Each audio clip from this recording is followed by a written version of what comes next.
회복시켜 주옵소서. 완벽하게 깨끗하게 치료되고 회복시켜 주옵소서. 이 시간 말씀을 듣습니다. 말씀을 통해서 은혜 받기를 원합니다. 말씀을 통해서 말씀하실 때에 큰 은혜 누리게 하시고 복음의 말씀을 소유할 수 있도록 인도하여 주옵소서. 예수님의 이름으로 기도드렸습니다. 아멘. 그리스도의 말씀이 너희 속에 풍성히 거하여 모든 지혜로 피차 가르치며 권면하고 시와 찬송과 신령한 노래를 부르며 감사하는 마음으로 하나님을 찬양하고 또 무엇을 말하든지 말에나 일에나 다 주 예수의 이름으로 하고 그를 힘입어 하나님 아버지께 감사하라. 아멘. 사랑과 은혜가 많으신 하나님 아버지 감사합니다. 이 3일밤 예배 가운데 하나님 말씀으로 하나 되게 하시고 말씀으로 오늘 이 자리 가운데 모아주셔서 감사합니다. 오늘 말씀을 듣기 위하여 이 자리에 왔사오니 주님 우리의 마음 가운데 말씀으로 임하여 주시옵소서. 감사합니다. 예수님의 이름으로 기도합니다. 아멘. 찬송가 546장 찬송하신 후에 이윤기 권사님께서 기도해 주시겠습니다. 찬송가 546장입니다.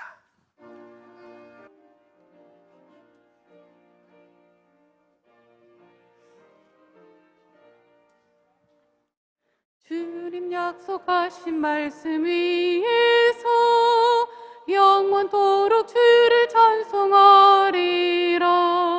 소리 높여 주께 영광 돌리며 약속 믿고 굳게 서리라. 굳게 서리 영원하신 말씀 위에 굳게 서리. 굳게 서리 그 말씀 위에 굳게 서리라. 주님 약속하신 말씀 위에서 세상 염려 내게 엄습할 때에 용감하게 힘써 싸워 이기며 약속 믿고 굳게 서리라. 굳게 서리 영원하신 말씀 위에 굳게 서리. 굳게 서리 그 말씀 위에 굳게 서리라. 주님 약속하신 말씀 위에서 영원하신 주의 사랑이 믿고 성령으로 힘써 싸워 이기며 약속 믿고 굳게 서리라. 굳게 서리 영원하신 말씀 위에 굳게 서리. 굳게 서리 그 말씀 위에 굳게 서리라. 주님 약속하신 말씀 위에서 성령 인도하는 대로 행하며 주님 품에 항상 안식 얻으며 약속 믿고 굳게 서리라. 굳게 서리 영원하신 말씀 위에 굳게 서리. 굳게 서리 그 말씀 위에 굳게 서리라. 하나님의 나라는 먹는 것과 마시는 것이 아니요 오직 성령 안에 있는 의와 평강과 희락이라. 아멘. 하나님 아버지 감사합니다.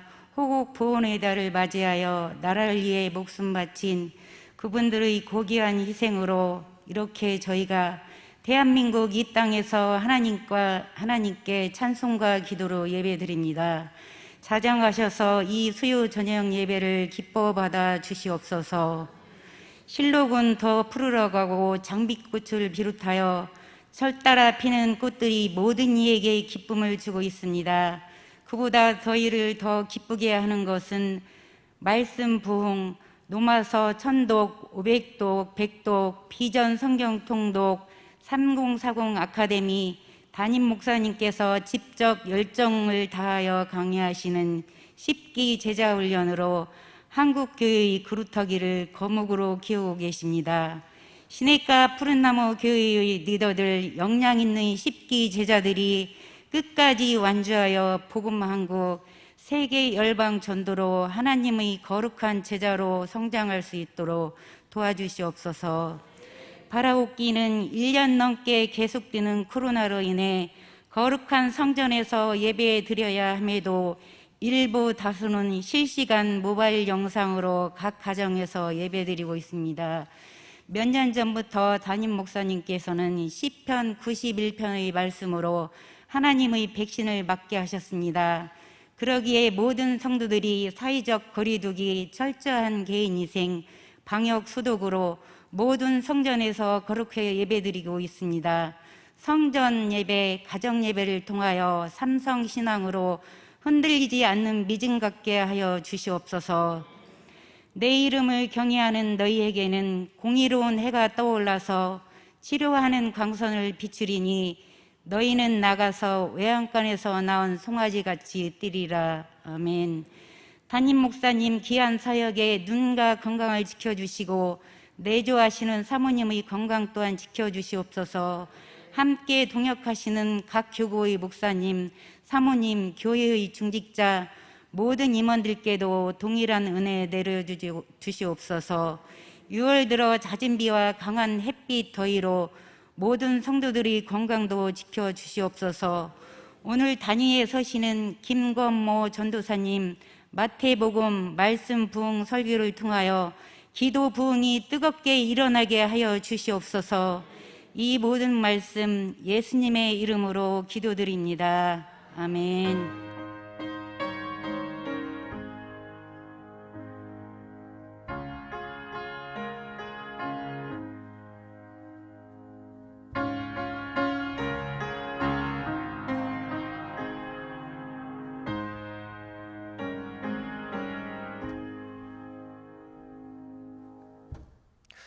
오늘 하나님께서 우리에게 주신 말씀은 신약 성경 마태복음 4장 1절에서 11절까지 말씀입니다.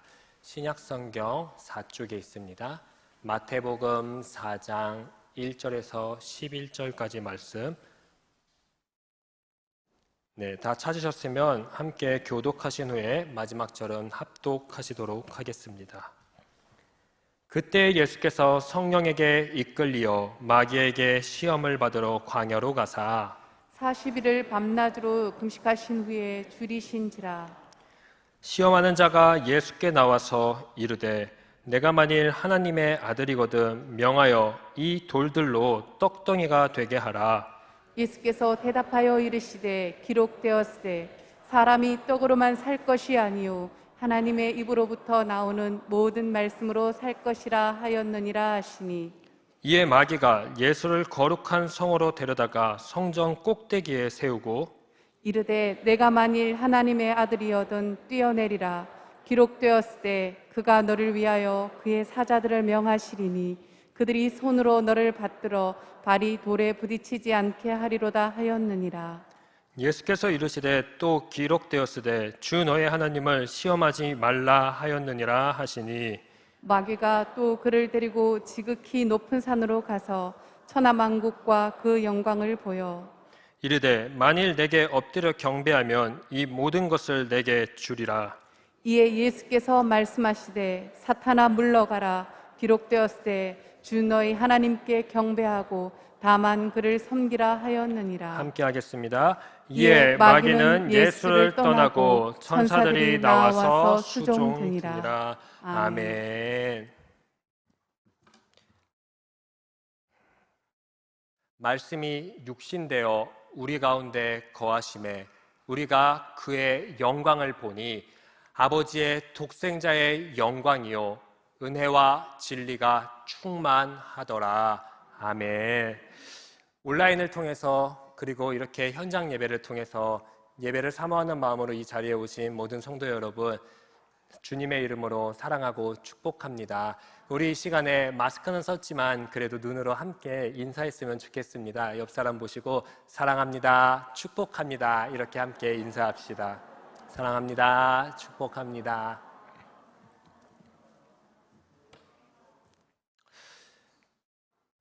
네, 우리 성도님들 은혜와 진리가 충만한 오늘 하루 혹시 오늘 사셨습니까? 저는 오늘 하루 간절히 소원했습니다. 우리 시내가 푸른나무교회 성도님들, 왕관에 보석하신 우리 이분들께서 은혜와 진리가 충만한 하루를 사셨으면 좋겠다. 그렇게 살려면 오늘 축복했던 말씀처럼 말씀이 육신이 되어 우리 가운데 거하셔야 되는데, 혹시 하나님의 말씀과 오늘 멀어져서 살아서 은혜와 진리가 충만한 삶이 아니라 멀어진 삶을 사셨을까 사실 걱정도 했습니다. 그러나 우리 성도님들은 하나님의 말씀을 꼭 붙잡는 그런 성도님이시기 때문에 이 말씀으로 은혜와 진리가 충만한 오늘 하루를 보내셨을 거라고 믿습니다. 우리 그렇게 은혜와 진리를 이 세상 가운데, 그리고 각자의 가정과 직장과 일터 가운데 전하고, 그래서 그곳이 하나님의 말씀으로 충만해지기를 간절히 소망합니다. 제가 한국교회 처음 이야기라는 책 속에서 말씀으로 변화된 사람이라는 이야기를 잠시 가지고 왔습니다. 1886년 어느 겨울이었습니다. 서울 정동에 있었던 언더우드 집에 낯선 손님이 찾아왔다고 합니다. 그들은 황해도 장영군 소래에서 올라온 이들이었습니다. 1882년 만주에서 세례를 받고 들어온 서상윤이 의주와 소래와 서울을 거쳐가며 복음을 열심히 전했습니다. 그래서 선교사가 들어오기 이전부터 우리나라는 특이하게도 복음을 받아들인 사람들이 있었습니다. 이 복음을 받아들인 사람들은 세례를 받고 싶어하는 마음이 가득 차 있었습니다. 그래서 세례를 받고자 하는 이들은 선교사들이 자신의 고향에, 자신이 살고 있는 곳에 왔으면 좋겠다라고 생각하고 간절히 기다렸습니다. 그런데 웬걸요, 선교사들은 지방 선교를 나가지 못하고 있었습니다. 왜냐하면 정부의 그 눈살이 때문에 쉽게 나가지 못했던 것이었죠. 그래서 기다리다 못해 소래교인들이 언더우드가 살고 있었던 그 집으로 찾아오게 되었습니다. 그래서 찾아와서 소래교인들이 이렇게 이야기했다고 합니다. 선교사님, 저희에게 세례를 베풀어 주십시오. 뭐라고 대답했을까요? 사실 너무 기뻐해야 되지 않겠습니까? 세례를 베풀어 줘야 되는데. 그런데 언더우드는 그와 반대로 당신들이 누군데 내가 세례를 베풉니까? 당신들 기독교에 대해서, 성경 말씀에 대해서 알고 있습니까? 라고 도리어 이야기했습니다. 그러면서 언더우드 선교사와 소래교회 교인들이 그 사이에서 신앙 문답을 하기 시작했습니다. 그러나 소래교회인들은 막힘이 없었습니다. 왜냐하면 3년 전부터 이미 하나님의 말씀을 가지고 신앙 생활을 했기 때문이죠.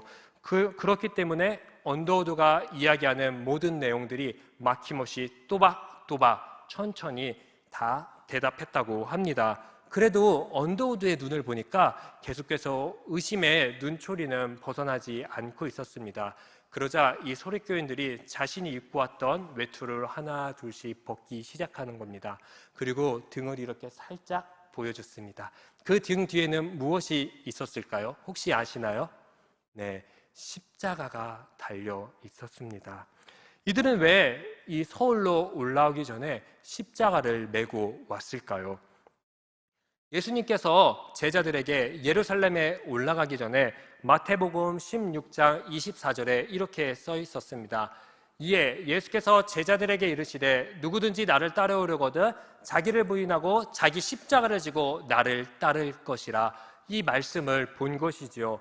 이 소래교인들에게는 예루살렘이 곧 서울이었습니다. 그렇기 때문에 이 서울로 올라가기 위해서 이들은 예수님의 말씀처럼 십자가를 내가 짊어지고 걸어가야겠구나, 십자가를 짊어지고 서울로 예수님이 말씀하신 곳으로 가야겠구나라는 마음을 가졌던 것 같습니다. 이 모습만 봐도 저는 알 것 같습니다. 이들이 얼마나 예수님의 말씀을 철저하게 지키고 순종하고 따랐는지, 그리고 1.1에게 하나님의 말씀을 수정하지 않고 그대로 지키면서 살았는지요? 그리고 말씀을 왜곡하는 것이 아니라 말씀 그 자체로 받아들이고 하루하루 살았던 것을요. 이들은 몸으로 체득화했던 그리스도인입니다. 초기 한국교회의 신앙을 보게 되면은 하나같이 알고 있었던 말씀, 이들이 읊조리면서 암송했던 이 말씀을 삶으로 그대로 표현했다고 합니다. 철저하게 이들이 알고 있었던 말씀을 증거했다고 합니다. 삶에서 실천되고 증거되는 말씀만이 저는 말씀 부흥이라고 생각하고 소망합니다. 오늘 본문을 보니 예수님께서 성령에게 이끌려 마귀에게 시험을 받으러 광야로 갔습니다. 광야는 아무것도 없는 곳입니다. 아무 도움도 받을 수 없는 곳입니다. 그 광야에는 오직 하늘과 땅만이 있습니다. 그곳에서 예수님은 40일 밤낮으로 기도하셨고 금식하셨습니다. 그리고 지금은 시장하신 상태이십니다. 예수님은 인간의 기본 욕구 중 식욕이 지금 충분히 채워지지 않고 있었던 상태이십니다. 수요 예배쯤 나오시는 우리 성도님들하면 금식 한번 다들 해보셨지요. 저도 사순절 기간이 되면은 한 주를 딱 정해놓고 일상 속에서 물 한 모금 먹지 않고 금식을 합니다. 그렇게 이제 금식을 하는데 제가 이제 한 5년 전에 학교에서 일을 계속 했던 적이 있습니다. 사순절 기간이 되면은 제가 신입생 오리엔테이션을 진행했었던 때와 계속 이렇게 맞물리는 것이었습니다. 그래서 신입생 오리엔테이션을 하는 그 기간 중에 저는 아무것도 또 먹지 못하고 물 한 모금 먹지 못하고 온 에너지를 다 쏟았습니다. 그리고 나서 이제 숙소로 들어왔습니다. 육체적으로, 정신적으로 엄청 지쳐 있었습니다. 그런데 이제 주변에 동생들이 갑자기 이제 힘드니까 그들도 짜파게티를 갑자기 끓여 먹기 시작하는 것입니다. 그날따라 짜파게티가 얼마나 맛있어 보이는지요. 마지막으로 다 비비고 나서 그들이 이제 올리브 기름을 쫙 짜가지고 짜파게티에 부는데 그날따라 이 면발이 얼마나 또 윤기가 자르르 흐르는지요. 너무너무 먹고 싶었습니다. 그런데 어떡합니까? 저는 제 마음 가운데 다짐했어요. 사순절 기간 나는 금식할 거야. 그리고 그 짜파게티를 보는 순간 바로 방으로 달려가서 문을 탁 닫고 잠갔습니다. 이제 역사는 그때부터 시작하기 시작했습니다. 어둠이 있고 그곳에는 천장과 땅바닥만 보입니다. 그리고 제 머릿속에는 하나님의 말씀이 아니라 아까 윤기가 자르르 흐르는 그 짜파게티만 보이기 시작하는 것이었습니다. 웬걸요, 제가 또 총학생 회장이었는데 친구들이 짜파게티 한번 먹으러 오세요 라고 단 한 번도 얘기 안 합니다. 돈 좀 주세요, 뭐 좀 사야 됩니다. 이럴 때는 저를 그렇게 찾는데 뭐 함께 먹읍시다 할 때는 찾지도 않는 거 있지 않습니까? 그래서 또 섭섭한 마음까지 있어가지고 방에서 꿍하니 어둠 속에서 있었습니다. 그러면서 짜파게티 먹으러 나갈까? 그냥 내 마음 가운데만 다짐한 건데 애들은 모르는데 너무 먹고 싶다, 그런 생각을 했습니다. 너무나 인간적인 고민입니다. 그런데 이 고민을 실천으로 옮기는 순간 큰일이 난다는 것을 깨닫게 되었습니다. 예수님도 사단에게 오늘 시험을 받으셨습니다. 첫 번째 시험은 단순하게 돌을 떡으로 만들면 되는 그러한 시험이 아닙니다. 배고프고 허기진 상태를 그냥 채우면 시험이 떠나는 것이 아닙니다. 예수님이 받는 시험은 창조 질서를 반역해라, 하나님의 아들임을 거역해라, 너 말씀을 왜곡해라 라고 하는 그러한 시험입니다. 하나님의 말씀은 이 세상을 창조했습니다. 하나님은 이 우주 만물을 말씀으로 창조했습니다. 그리고 오늘 사단이 가리키는 그 돌들을 하나님은 말씀으로 창조하셨습니다. 그 창조한 것을 가지고 돌을 떡으로 만들라, 말씀을 왜곡해라 라고 이야기하는 것입니다. 그런 말씀을 왜곡하라고 하는 그 유혹 가운데에서 예수님은 당당히 말씀하십니다. 그라포, 기록되었을 때 내가 새긴 말씀은, 내가 읽은 하나님의 말씀은 사람이 떡으로만 사는 것이 아니요 하나님의 입으로부터 나오는 모든 말씀으로 살 것이라 라고 당당히 선포하셨습니다.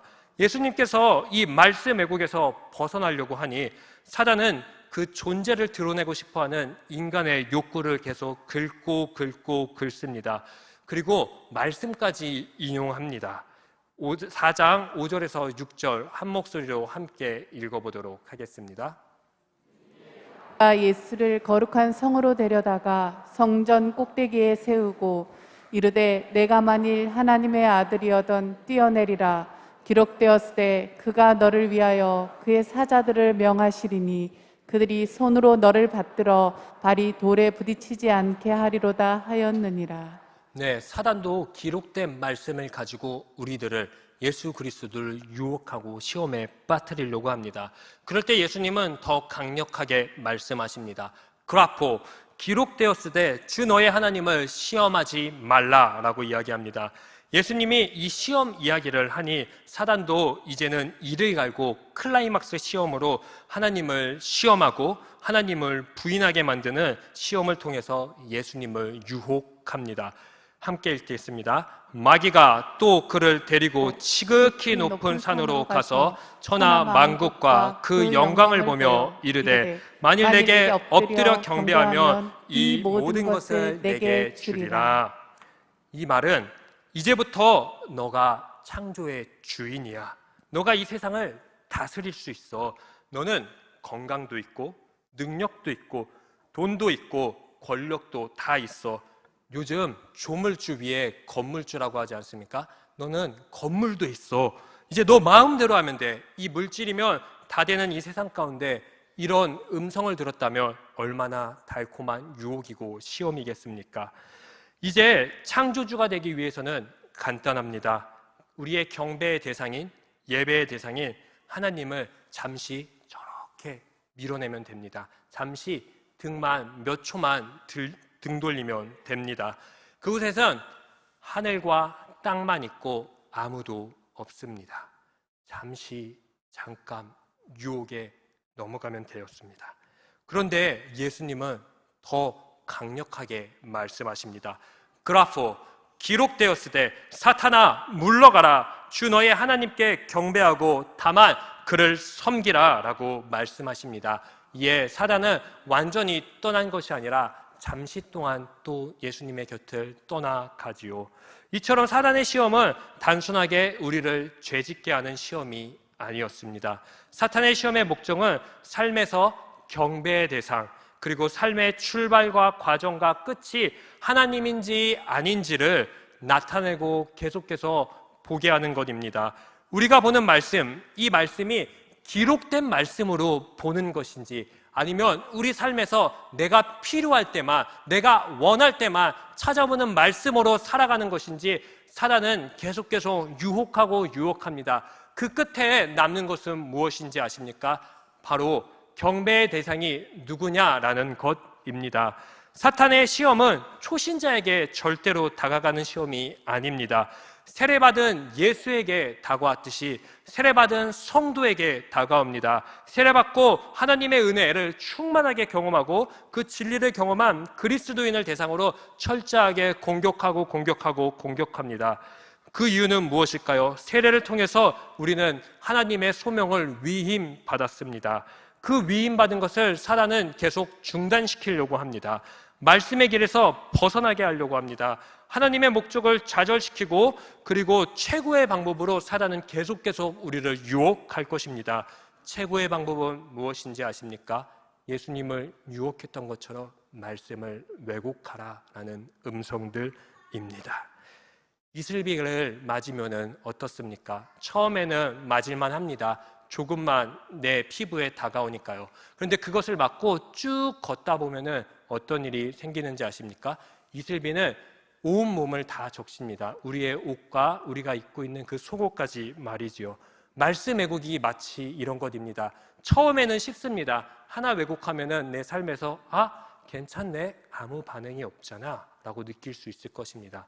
그런데 한 번, 두 번, 세 번 말씀을 왜곡하고 그렇게 살다 보고 어느 순간 뒤돌아보면 우리는 하나님을 경배하고 하나님을 예배하는 것이 아니라 우리가 말씀을 왜곡했던 세상을 경배하고 있고, 더 나아가서 우리가 추구했던 모든 것들을 경배하고 있을 것입니다. PPT 한번 보여주시겠습니까? 네, 시험하는 자는 3절, 6절, 9절을 통해서 계속 말씀을 왜곡해라, 왜곡해라, 왜곡해라 라고 이야기합니다. 그런데 시험 받는 예수 그리스도는 얘기하십니다. 그라포, 그라포, 그라포, 기록되었으되, 기록되었으되, 기록되었으되, 하나님의 말씀을 가지고, 기록된 말씀을 가지고 다 모든 것들, 삶의 모든 시험들을 이겨내십니다. 그 끝에 남는 것은 딱 하나입니다. 시험은 우리가 누구를 경배하는지가 드러납니다. 즉, 우리 모든 여러 가지 시험 가운데에 하나님만 드러날 수 있었으면 좋겠습니다. 우리가 그 하나님을 드러내려면 예수 그리스도처럼 기록된 말씀을 가지고 우리는 살아가야 될 줄을 믿습니다. 우리는 스스로 결단해야 됩니다. 요한복음 1장 1절에서 2절을 보면 말씀은 태초와 함께 있었고 말씀은 하나님 그 자체라고 이야기하고 있습니다. 혹시 그 하나님 그 자체인 말씀, 이 말씀을 한 번도 읽지 않았거나 한 번도 통독하지 않았다면 죄송합니다. 초신자 분들이면 괜찮을지 모르겠습니다. 세례받은 우리들이라면, 수요 예배쯤 나와서 말씀 듣고 기도하는 우리들이라면 이 말씀을 처음부터 끝까지 차근차근 읽어야 됩니다. 왜냐하면 이 말씀만이 우리들이 살아가는 모든 시간과 공간 가운데에서 축복의 길, 하나님을 경배하는 길, 하나님만 증거하는 길로 우리를 인도하기 때문입니다. 또한 여러 가지 시험이 닥쳐와도 그 시험을 능히 이겨낼 수 있는 것은 딱 하나밖에 없습니다. 바로 기록된 말씀입니다. 우리 마지막으로 기억해야 합니다. 광야에서의 이 시험은 예수님이기 때문에 거뜬히 통과한 것이 아닙니다. 우리도 말씀 부응을 할 수 있기 때문에 예수님이 먼저 이 시험을 통과하시고 우리의 길잡이가 되어주신 것입니다. 우리를 말씀 부응할 수 있는 인생으로 예수님이 바꿔주시기 위해 먼저 이 길을 선택하신 겁니다. 먼 과거 이스라엘은 실패했습니다. 그런데 지금은 아닙니다. 왜냐하면 참 이스라엘이 예수님이 실패했던 그 말씀을 가지고 성공으로 바꿔주셨기 때문입니다. 이때 사실 PPT가 나왔었어야 돼요. 네, 이렇게. 네, 한번 보실까요? 예수님이 신명기 8장 3절과 신명기 6장 16절, 신명기 3장 13절을 가지고 오늘 말씀에 다 인용을 하셨습니다. 이 말씀은 홍해를 건넌 이스라엘 백성들이 다 시험에 통과하지 못했던 것입니다. 다 넘어졌던 것입니다. 실패했던 것이었습니다. 그런 실패했던 이스라엘을 가지고 참 이스라엘신 예수님께서 이 말씀들을 가지고 시험에 능히 이기셨습니다. 바로 기록된 말씀으로 말이지요. 또 먼 과거 아담은 실패했습니다. 그런데 지금은 아닙니다. 왜냐하면 참 아담이신 예수 그리스도께서 왜곡된 삶을 가지고 바로 기록된 말씀으로 바꾸셨기 때문입니다. 아담은 하와와 선악과를 먹기 위해 하나님의 말씀을 왜곡했습니다. 그러나 예수 그리스도는 참 아담이신 예수는 떡을 먹기 위해서가 아니라 하나님의 기록된 말씀대로 살기 위해 그 말씀대로 실천했습니다. 그들의 경배의 대상은 확연히 달라졌습니다. 예수님은 하나님만 경배의 대상으로 증거하고 나타나게 되었지요. 사실 이렇게 실패할 수밖에 없었던 우리의 인생을 예수님이 먼저 바꿔주셨습니다. 어떻게요? 바로 그라포, 기록된 말씀으로요. 그리고 이 그라포, 기록된 말씀을 가지고 이제 우리를 통해 선포하라고 말씀하십니다. 마태복음 4장 1절에 보면 이렇게 나와 있습니다. 토태, 그때 예수께서 성령에게 이끌려 마귀에게 시험을 받으러 광야로 가사. 이 토태, 그때라는 것은 마태가 자주 쓰는 연결사, 접속사입니다. 즉, 이 시험 이야기는 3장과 떨어질래야 떨어질 수 없는 이야기입니다. 마태복음 3장에는 어떤 내용이 있지요? 바로 세례 요한이 예수님께 세례를 주는 장면이 있습니다. 더 나아가서 세례 요한이 바로 그토록 기다렸던 메시아 메시아 사상이 담겨 있는 그러한 장입니다. 세례요한이 기다렸던 메시아는 어떤 메시아일까요? 손에 키를 들고 자기 타작마당을 정하게 하사 알곡은 모아 곡간으로 들이고 쭉정이는 꺼지지 않는 불로 태우는 그러한 메시아를 기다렸습니다. 그런데 그 메시아가 오늘 세례요한 앞에 3장에 나타났습니다. 그 나타난 메시아는 알곡과 쭉정이를 거르는 것이 아니었습니다. 쭉정이 같은 회기 덩어리인 그 사람들과 같이 나에게도 세례를 베푸시오라고 이야기합니다. 예수님이 왜 그렇게 이야기하셨을까요? 이유는 간단합니다. 말씀을 왜곡하는 자기 백성을 자기 죄에서 구하기 위해 자기가 먼저 자기 백성과 동일시 되어야 했습니다. 그래서 예수님은 자기 백성의 삶과 같이 살려고 작정하시고 세례를 받으신 것입니다. 이제 우리 차례입니다. 토테, 그때에 예수님의 말씀 부흥을 본 시냇가 푸른나무 온 성도님들은 성령에게 이끌려 말씀이 왜곡된 세상으로 갔다. 말씀 부흥, 사실 저에게는 너무너무 부담됐던 그러한 한 주제였습니다. 왠지 아십니까? 예수님처럼 이 기록된 말씀으로 살아서 증명해야 됐기 때문입니다. 그리고 그 증명하려면 매일매일 하나님의 말씀을 읊조려야 됐고 또 암송도 필요하다면 해야 됐고요. 인위적인 것이 아니라 더 나아가서 너무너무 자연스럽게 하나님의 66권의 말씀이 흘러가야 됐습니다. 많은 사람들에게요. 그런데 보시다시피 초대교인들처럼 자연스럽게 흘러가지 못하더라고요. 아무리 해도요. 근데 요즘은 좀 암송은 또 되더라고요. 뒤돌아보니 제자 훈련을 받으니까 13개 정도 제가 암송을 하고 있더라고요. 그런데 이 말씀 부흥, our part, 내가 노력하는 것 그 이전에 his part, 이곳에 나를 이끌어내신 성령에게 이끌렸던 것처럼 그 성령을 먼저 바라봐야 된다는 것을 깨닫게 되었습니다. 그럴 때 그래야만 말씀 부흥이 내 안에서 우리의 삶에서 이루어지는구나. 말씀 부흥 완성하고 싶으십니까? 네, 그러면 제가 깨달은 것을 다음번 설교 시간에 말씀하도록 하겠습니다. 네, 마지막입니다. 저는 1월에 우리 성도님들 앞에서 예배 회복을 외쳤습니다. 예배 회복으로 이 자리를 딱 깔았습니다. 예배 회복은 예배하는 대상을 우리가 닮아간다라고 제가 정의 내렸습니다. 예배는 우리의 정체성입니다. 삶의 모든 순간순간을 통해 누구를 예배하는가 철저하게 우리를 통해서 드러나게 되지요. 그 정체성을 결정하는 것이 있습니다. 그것은 바로 말씀 부흥입니다. 그 말씀 부흥은 다른 말씀이 아닌 이 기록된 말씀입니다.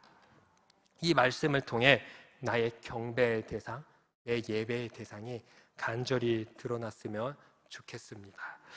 하나님은 마구마구 자신 있으셨습니다.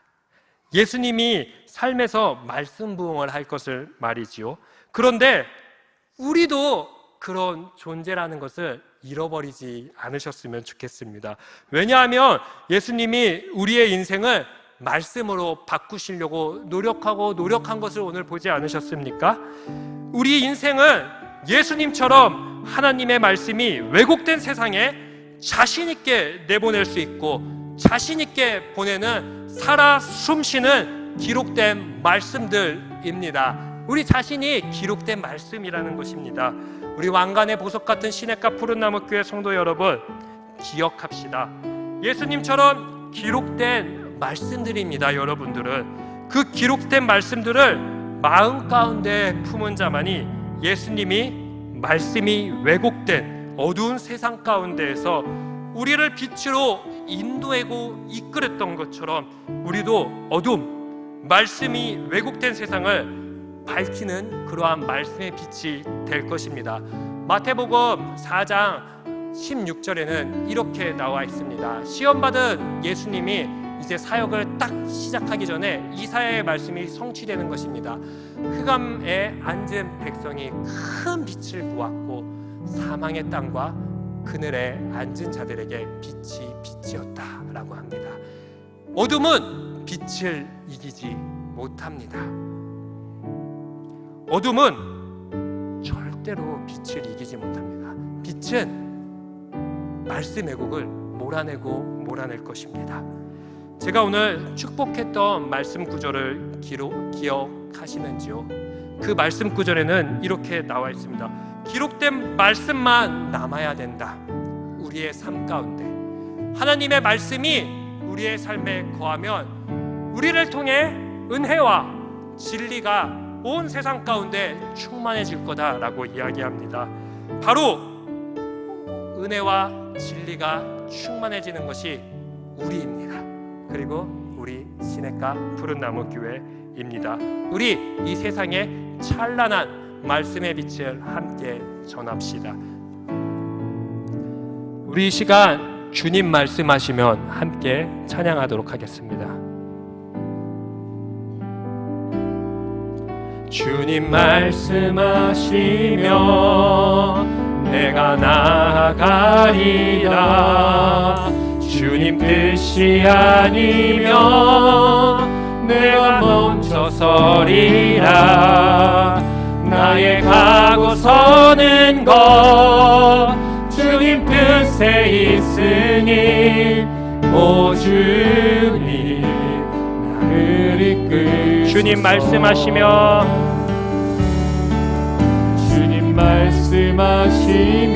내가 나아가리라. 주님 뜻이 아니면 내가 멈춰서리라. 나의 가고 서는 곳 주님 뜻에 있으니 오 주님 나를 이끄소서. 뜻하신 그곳에 나 있기 원합니다. 이끄시는 대로 순종하며 살리니 연약한 내 영혼 통하여 일하소서. 주님 나라와 그 뜻을 위하여 뜻하신 그곳에 나 있기 원합니다. 이끄시는 대로 순종하며 살리니 연약한 내 영혼 통하여 일하소서. 주님 나라와 그 뜻을 위하여 오 주님 나를 이끄소서. 오 주님